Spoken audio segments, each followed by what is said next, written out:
Hello. So today we will learn about the lanthanide contraction, its causes and its consequences. So before understanding this lanthanide contraction, we need to have some basic idea about the shielding effect. So at the very first we will discuss about the shielding effect. Then we will talk about this lanthanide contraction. So let's understand this shielding effect. So you see from this name, shielding effect, what we can understand.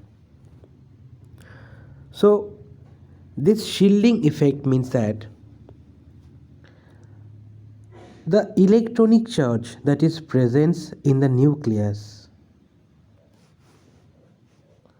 the electronic charge that is present in the nucleus as shown here, that nuclear charge filled by an outermost electron is different from its actual value. Why? Because you see, we know in between the nucleus and the outermost electron there is some of the inner electron. That is, in an atom, in between the outermost electron and the nuclear charge, there is some inner electron which creates some kind of repulsion, and due to this repulsion, the nuclear charge that is filled by the outermost electron is less than its actual value.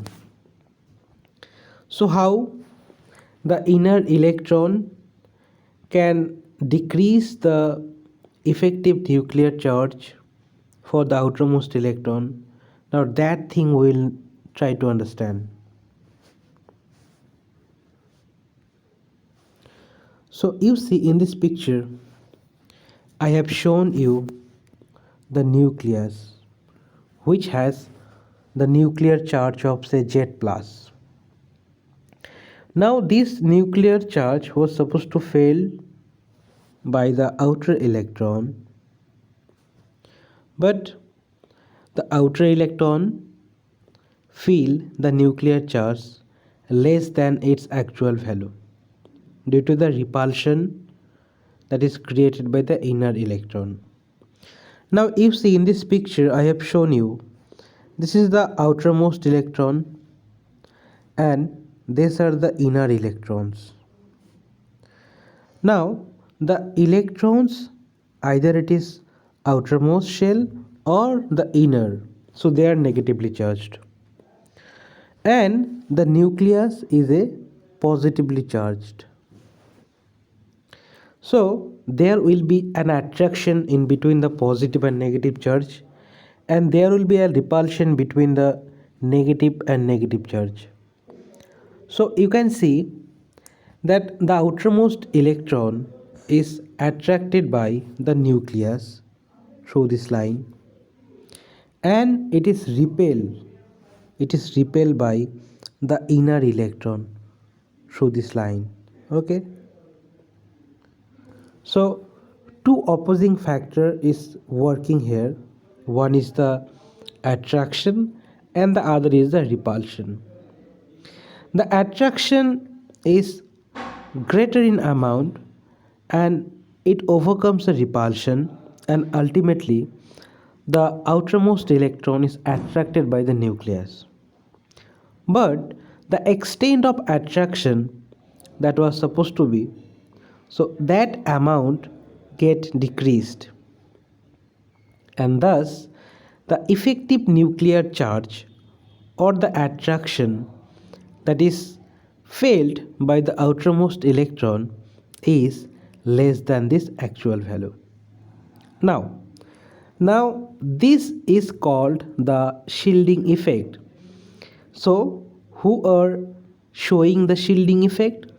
The inner electrons, or more precisely the inner orbitals which contains the electrons, they are showing the shielding effect. So, we can say that the inner orbital will create the shielding effect. Now, as we know, we have different types of orbital. Like we have s orbital, we have p orbital, we have d orbital, and we have f orbital. So which of them will show maximum shielding and which one of them will show minimum shielding? So it is assumed that as the size of the inner orbitals are getting diffuse, so it is showing less shielding effect, and as the size of the inner orbitals are getting compact and smaller, it is showing more shielding effect. So s orbital, being the compact and smaller one, will have the highest shielding effect, then p, then d, and then f. So we can arrange the s, p, and d orbital in their decreasing shielding effect in this way. So we can say f orbital will impart the minimum shielding effect, that is the repulsion that is created by these two electrons, that is the inner and the outermost shell. So that will be minimum for f orbital. Okay, now what will be its consequences? Now you see that whenever there is an extra shell that is adding in an atom, so its size should be increased. That is, say the atom previously has only one shell, that is this one. Now as we move from the top series to the bottom one, so what will happen? There will be an increase in their principal quantum number. That is, you just imagine that whenever we are moving from series 1 to series 2, so there is an increase in the principal quantum number. So that causes the addition of an extra orbital, extra shell. Okay, so it causes the addition of an extra shell. Okay, so this extra shell generally comes with some extra electron. So previously this was the that is, this shell was the outermost shell and its radius was like that. This much was its radius. Now there is an addition of an extra shell. Now this is the outermost shell. Now the radius will be this much. So there is an increase in the radius. So that is why we can say whenever we are moving from a top series to a bottom one, so there will be an increase in the size. Now so this increase in the size of the atoms can be different for different kind of elements. How? You see, if we take that the outermost electron, so it is repelled by a f orbital electron, that is, this electron is repelling the outermost electron, and the inner orbital is a F electron. Now this F orbital electron has the minimum repulsion. So this repulsion will be minimum. Okay. Again, if this electron is a S electron, then this repulsion will be maximum. So what will happen? So as the repulsion will minimum, then the inner shell, say this is the inner shell, and the outer shell will be close enough. And when the repulsion will increase, as in the case for the inner shell is s orbital and the outer shell is any other orbital, so as it is the s orbital in the inner shell, so in this case the repulsion will be maximum and the size or the distance between the inner shell and the outer shell will increase. So that is why we can say that if in an atom the inner shell is a f orbital, then the increase in the size on moving from top to bottom, so that will be a very little increase in their size will be there, because f orbital will show least shielding effect. And if the inner orbitals are s orbital, then the repulsion will be maximum and there will be an significant increase in their size. So that was the case for shielding effect. Hope you have understood. Now this concept of shielding effect will be applied in the discussion of lanthanide contraction.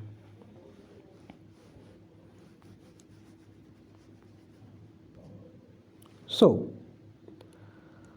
you see, we have this table. Now in this table you can see that this is the 3D series, this is 4D, and this is 5D series. Now in case of 3D, so the outermost shell is the 4s and the inner shell is 3D. For the 4D series, the outermost shell is 5s and the inner shell is 4D. For the 5D series, the outermost shell is 6s and the inner shell is 5D and 4f. So in this case, that is in 5D series, that is for the lanthanide elements,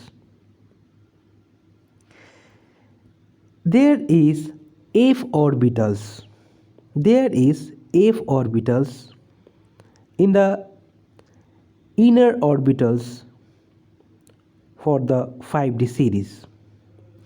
Now due to the presence of the f orbital, the 5D series elements or the lanthanoids have the least shielding effect of their outermost electron, and this is responsible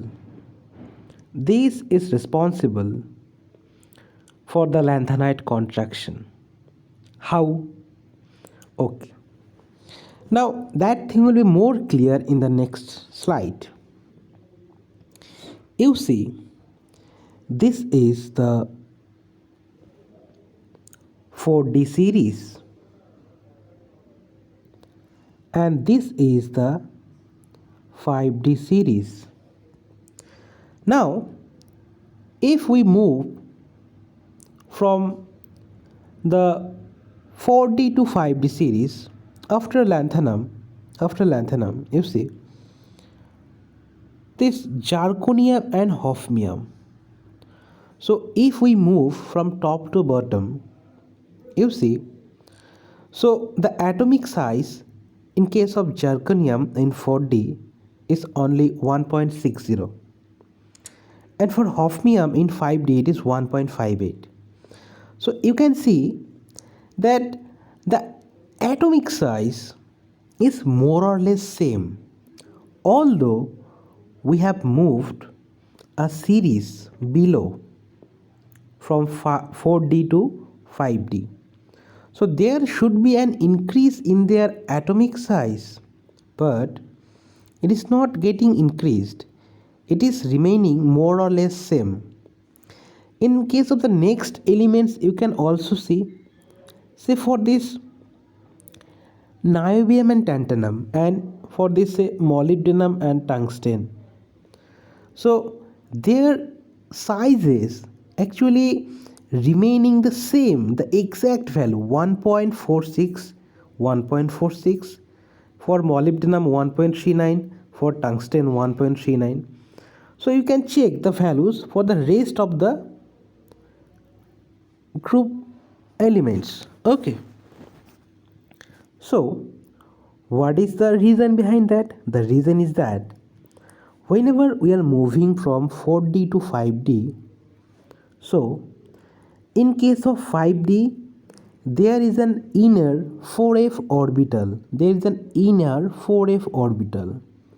And as this 4f orbital imparts the least shielding effect, that is why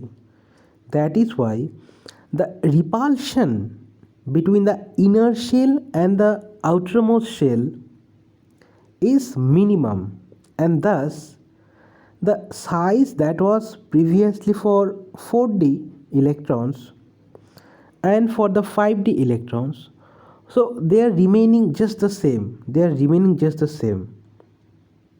So the shielding effect is very much low for 4f orbital. Due to the decreased in the shielding effect, so the effective nuclear charge increases. That is the nuclear charge that is felt by the outermost electron, so that is increases, and this increase in the nuclear charge is responsible for maintaining a constant size, although we are moving from a top series to a bottom one. So that is called Lanthanide contraction. So with the help of this diagram also you can understand the things very well. Say the 4D and the 5D line, or the graphical representations of the 4D or 5D series, you can see. So the size of the elements in case of 4D or 5D, they are remaining constant. While the size of the 3D orbitals, so that is differing widely from the size of the 4D and 5D. Because whenever we are moving from 3D to 4D, there is no 4f orbital. But when we are moving from 4D to 5D, there is a 4f orbital. And thus, due to the presence of the 4f orbital, it is showing a constant value for their size. And that thing is only possible when there is the 4f orbital and which showing the least shielding effect, and this phenomenon is called the Lanthanide contraction. This Lanthanide contraction means what? So we are imagining that the size of the lanthanide elements are contracted because it was supposed to be increased, but it is remaining the same. So how this is possible? So it get contracted. So from these things we are calling the phenomena as lanthanide contraction. So due to the lanthanide contraction, the size of the 4D series element and the size of the 5D series elements remainings the constant. Hope the things are clear to you. So this was the lanthanide contraction.